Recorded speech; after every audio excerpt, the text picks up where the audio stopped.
how many years ago, nung unang panahon, panahon nila nila Abraham, nila Moises, at iba pa 'no, nung nakasaad po sa Old Testament. Pero ngayon po iba na po ang paraan kung paano tayo kinakausap ng Diyos. Hindi na po kagaya ng nangyari nung unang panahon na ang Diyos ay kumakausap.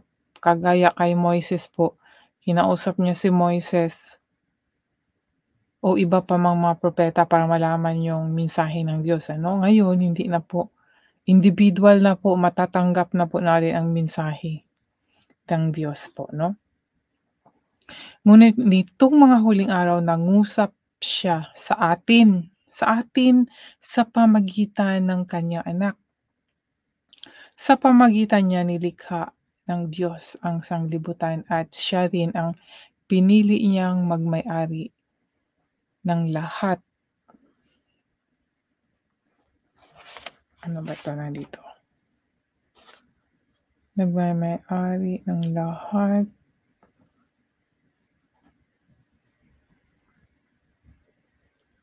ng bagay.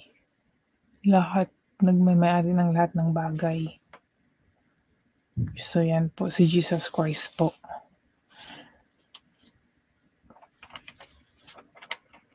Kung ating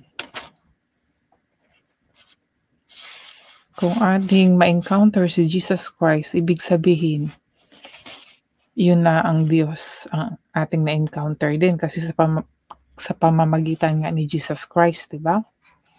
John chapter 14 verse 6, I am the way, the truth, and the life. No man can go to the Father except by me. So sa pamamagitan ni Jesus Christ ay ating maabot ang Diyos Ama.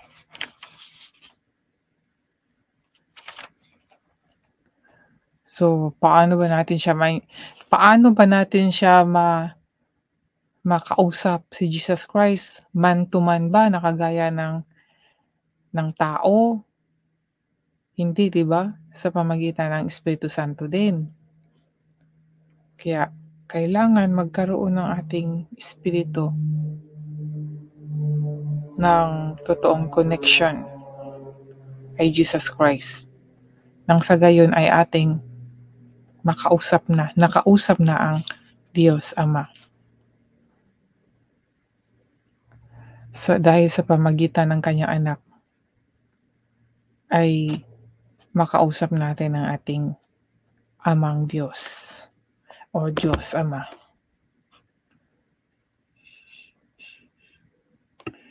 Di ba mga kaibigan, nakaka-amaze ang talata na ito? Sa kanya makikita ang nagniningning na kadakilaan ng Diyos. At kung ano ang Diyos ay ganoon din siya. Amazing naman to. Kung ano ang Diyos ay ganoon din siya.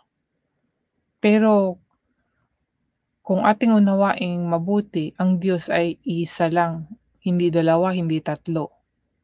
Hindi rin iba ang Ama, ang Anak at Espiritu Santo. Hindi yan magkaiba.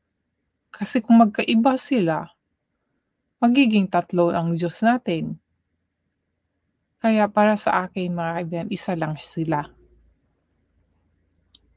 Kagaya ng sabi ko, ano ang Diyos ay ganoon din siya. So, isa lang siya talaga kung maunawaan natin yung mga iba-ibang talata, no? Siya ang nag-iingat sa lahat ng bagay sa mundo sa pamagitan ng makapangyarihan niyang salita